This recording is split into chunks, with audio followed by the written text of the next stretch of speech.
It's never too early for some NFL season predictions. That's, of course, what Colin Cowherd thinks, because it's the middle of March. It's been 1 week of NFL free agency, and Uncle Colin is already releasing his NFL standings, his 2025 NFL predictions. Colin, relax. It's been 1 week. That being said, I'm excited to react to Colin Cowherd's very early NFL standings. So if you're with me, don't knock on wood. Gronk, spike the like button and get in the comments. Let me know where you agree and disagree with Colin Cowherd. Do you like his predictions? Do you dislike his predictions? Let's go. More NFL BLV reaction videos if you subscribe. Don't be a jabroni. Okay. So we have the condensed versions here of the NFC and AFC standings because it's better for the copyright. So I don't want to watch the full video just in case. If you want to check that out, it is on YouTube. Go check it out. Okay. NFC first. Colin. I'm going to start today NFC, tomorrow AFC. Now, you got to have 4 minimum total new playoff teams. The average is about 6 over the last 20 years. I will tell you I've got 4 or more, and here we go. Before we get started, leave your 4 to 6 new playoff teams in the comments. Go. So we start with the NFC East. The Commanders had a very good free agency period. I like their GM. I think Eagles-Commanders will battle down to the end. A lot of free agent losses. Eagles-Commanders battle down to the end. Okay. I like this prediction. I feel like this is standard. I feel like this is probably what most people would say. Eagles, Commanders, Cowboys, Giants. Depending on what happens with the Giants quarterback position, I think they could definitely compete with Dallas for third. With the Cowboys, I feel like they, depending on their range of outcomes in the draft, with Dak Prescott, if he can stay healthy, CeeDee Lamb, can they find a second receiver throughout free agency or the draft? Their defense, I think, will be improved with Matt Eberflus. I think Dallas could be like a squeaky playoff team that wins 9 games and maybe gets in. But this is a really tough division. I think the Commanders probably will make the playoffs because they've improved their roster. Jaden Daniels does appear to be a stud. I love the Laramie Tunsil security on the left side. Debo will be intriguing. I'm not sure I'm a huge fan in terms of just the player right now. I kind of think he's a little washed. But if it does work, it should work in Washington out of all the places. Defensively, I still feel they're a little weak. I do like some of their moves, like the veterans they brought from New England, but I don't think they're quite as talented as the Eagles. So I would probably agree with Colin here. I think the Eagles are still the best team. They have lost some pieces, though. I mean, Milton Williams and Josh Sweat, that's nothing to mess with right there. And then Darius Slay for the leadership and for the ability at corner. I do like the Adoree Jackson replacement, though. Offensively, they're pretty much the same. They did lose Mekhi Becton, which is going to be maybe pretty interesting for Saquon in the run game, but it's Howie Roseman. He's going to find ways to build this roster up in the draft and throughout the rest of free agency. They should maintain a pretty big edge in terms of their roster talent over Washington, even with the moves that they've made. Washington still doesn't really have a marquee corner or a marquee pass rusher or a marquee, really a defensive player. They really don't have a stud. The Eagles have 4. So yeah, I agree with this. For the Eagles, they still have the deepest roster.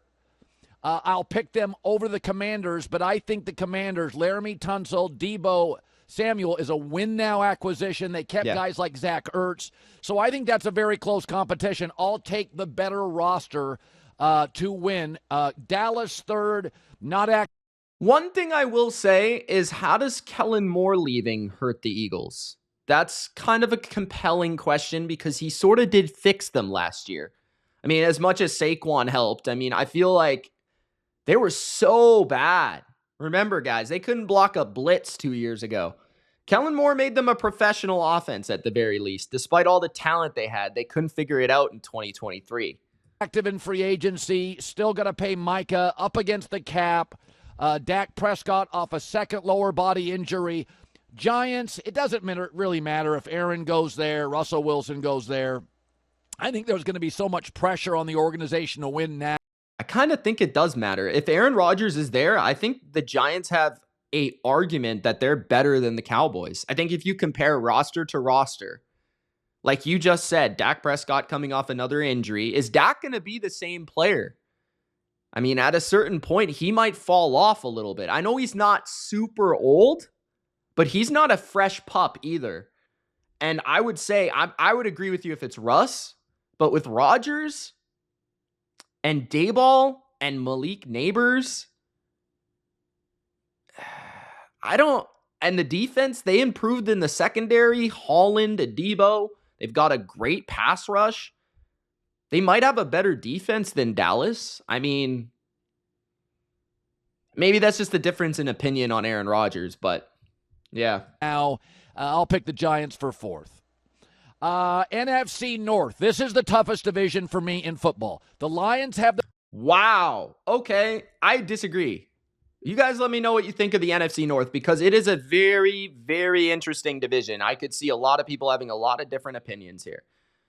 I think the Vikings are absolutely loaded. To put them fourth is pretty wild, in my opinion. Like, the Vikings last year were a team that I sort of slept on, but not really. They were kind of a strange team because I made a video in the offseason talking about how I loved their roster, but I couldn't get behind the idea of Sam Darnold, and I couldn't really believe in their defense to maintain some consistency, right? And then you've got the Packers and the Bears and the Lions. And with the Vikings, I feel like I'm believing in the coaching staff. I'm believing in the roster. It's not about who's playing quarterback with that team. And that's what I learned about them last year. It's not about the quarterback. I thought that Kirk Cousins leaving would matter, but Darnold was talented enough for it not to matter. I don't think Darnold leaving will matter as much as people think. Maybe because Colin loves Darnold, he does think that. I think JJ is talented enough. If they get Aaron Rodgers, whatever they decide to do there, I think whoever they decide to put behind center with the receivers they have, with the new offensive line, right? Those two guys from Indianapolis on the interior, you get Darisaw back. That offense is sweet across the board with a great play caller. Their defense is loaded, right? Their defensive line is better. Javon Hargrave is in there. Jonathan Allen is in there. We know what those edge rushers can do. They do need a corner or two, but the Vikings are loaded. I would not count the Vikings out at all. I would probably say the Packers would be fourth for me. And that's pretty crazy because the Packers are sweet too. The Packers have talent, but Christian Watson's not going to be 100% to start the year. I don't love their free agency. They're probably going to cut Jair Alexander. So really, what did they do? I mean, Nate Hobbs takes over for him as CB1. They still haven't really filled the depth concerns there. Their pass rush is pretty mediocre. Their defense in general is average, I'd say. And the offense, without Watson, I feel like it lacks an explosiveness. I feel like it doesn't have a lot of flavor. Like, Jacobs and their run game will be good. Their O-line, Aaron Banks was a fine signing for the shuffling, but he's mid. Like, I felt like they overpaid him. I love Tucker Kraft. That's a guy I'll be all over this offseason, but I don't know, man. Love, like, he's pretty good, but like, I feel like he's not earned my respect for me to say he's going to make the playoffs every year. Yeah, Matt LaFleur is a great coach, but every team in this division has a great coach. So I can't really say they have an edge there. So for me, I'd actually say the Packers are last because I believe the Bears will improve. I just think that's the way the NFL goes. I mean, you look at what they did this offseason. You've got Joe Tooney, right? You've got The interior that they built, Dahlman from Atlanta, the best center on the market. They brought in Jonah Jackson. I think Caleb under Ben Johnson will be a little bit better. I think their run game will be a lot better. And I feel like their defense, I mean, they added a couple pieces like Grady Jarrett and a pass rusher from Indianapolis. Like, they're going to have a better front. Their secondary is already good. I like Dennis Allen. I like Ben Johnson. I like their schemes. Now, maybe I'm a premature on the Bears here. If Caleb is not it, they'll land in fourth and they'll stay there. But I'm willing to project that these improvements to the O-line, the improvements to the coaching staff, I think the Bears were already talented. I think they're a third or second place team in this division. I think I'd have Packers fourth. I think I've had Vikings. I could see the Vikings first. I could see the Vikings third. And the Bears, I think they'll be second or third. And the Lions, I think, will be first or second.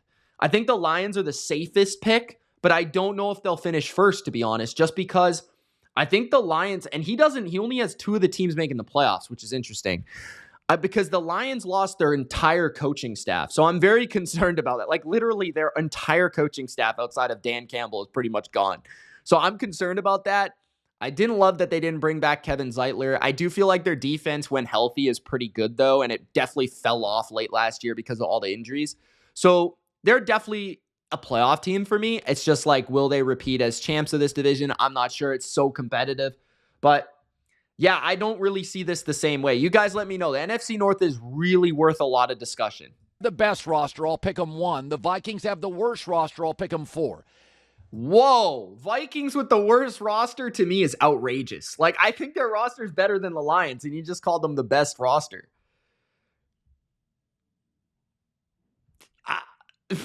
Okay, yeah, that's wild. I don't know. And yes, Chicago's got a tough road schedule. No question. The worst roster in the division is Green Bay. Yeah, I mean, easily. But they literally went and got Pro Bowlers on their interior O-line. And again, if they can get a running back with their first pick, the coaching upgrade at Chicago from what they were to what they are is going to be like the quarterback upgrade from Will Levis to Cam Ward. Like, it's going to change. Oh, so he likes Cam Ward. Interesting. But I will say, yeah, coaching differences and upgrades are some of the biggest things that you can project. Honestly, I think it's probably the biggest. Like, going from a bad coach and a bad coaching staff to a good coach and a good coaching staff is the biggest difference maker any NFL team can make. I think it's beyond quarterback, beyond, like, at least for that first jump. I think for that floor, you need a coaching staff. The ceiling is indicated by the quarterback, I would say. But the floor is the coach. Like, that's why I'm excited for my Patriots, but we'll get to that soon. Outcomes, I have Chicago second. Here's Green Bay's tough for me because I've got to be totally honest about this. I really fell for Jordan Love.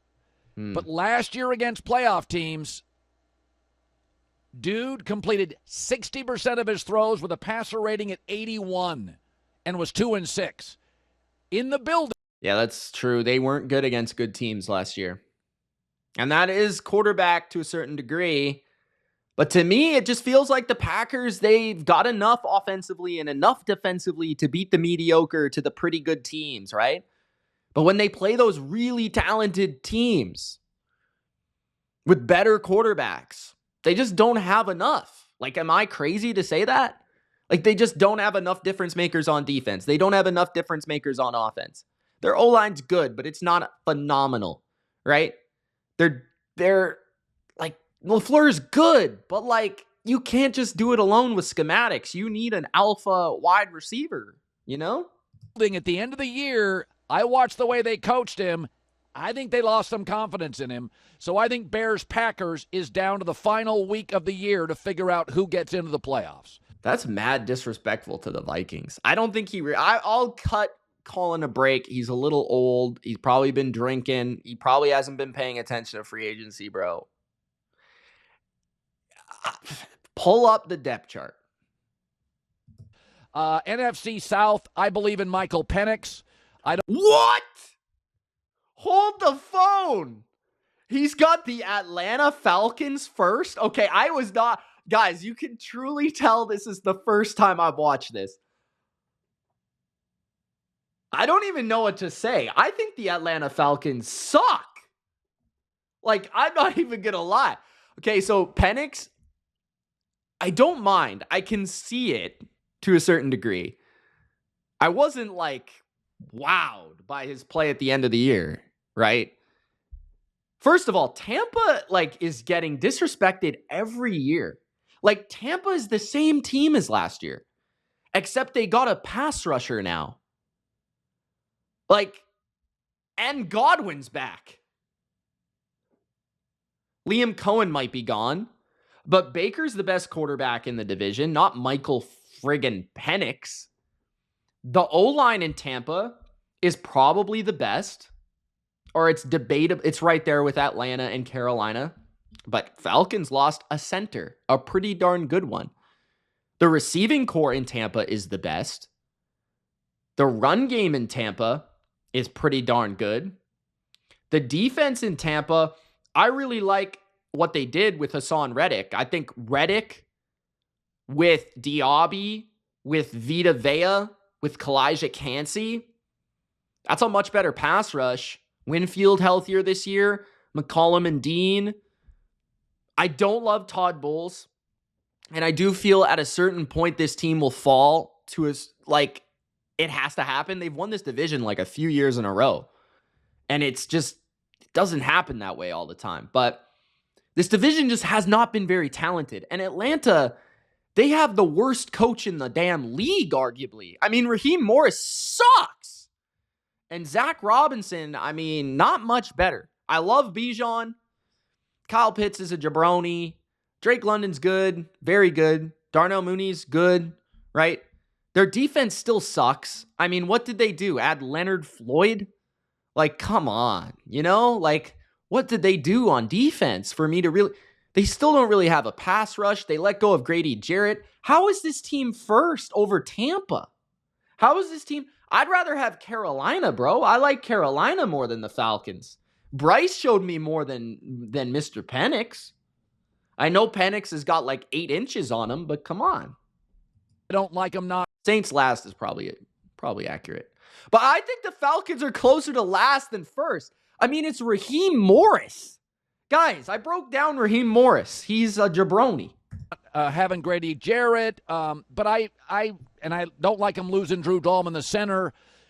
What did you like about the offseason? Bucks are getting old. They're bringing back the entire off. Bucks are getting old. Okay, who's old on the team? Levante David, Mike Evans. Who else is old on the Bucks? 2 players? I guess you could say maybe Godwin, but he's, I mean, that if you say he's old, I'm old. We're literally the same age. Not even 30 yet. It's okay, though. He's coming off an injury. Who's old? Jamel Dean? Offense. Sometimes that's good. Sometimes it's not. I like the trajectory of Atlanta, and I'm a big Michael Penix fan. Carolina will be better, but an average roster. Saints up against... Yeah, I wish the Panthers had a little bit more. I mean, they definitely need a couple more defensive playmakers. I think they're a season away from really making a push for a playoff spot, but I think they're interesting. We'll see what they do in the draft for sure. I like their free agency. The cap, kind of rigid there. I just don't like their direction. NFC West. So I have the Rams winning it. I have no problem with that. Devontae Adams, one of the smartest acquisitions. That will work. Their defense could be the best in the league this year. What?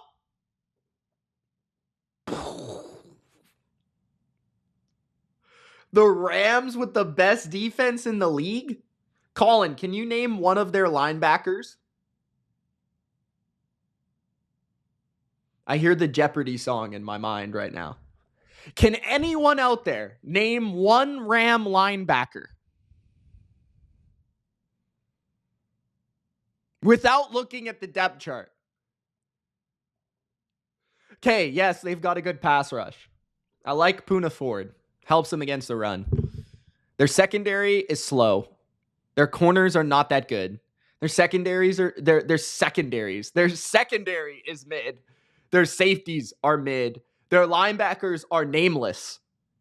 Their defense is not even the best in this division. I think the Seahawks have a better defense. Maybe I'm crazy. Give me Mike McDonald with Witherspoon, Woolen, Love, Ernest Jones, Byron Murphy, DeMarcus Lawrence, Jaron Reed, Leonard Williams over the Rams front. I think the Niners are being a little disrespected, but it's fair right now. I think that they're going to get better as the offseason progresses. Like, I think they're a team that got absolutely wrecked during the first week of free agency that's going to slowly improve throughout the rest of the offseason. They're going to have a draft. They're going to have probably some May, June, July, August sort of free agency additions.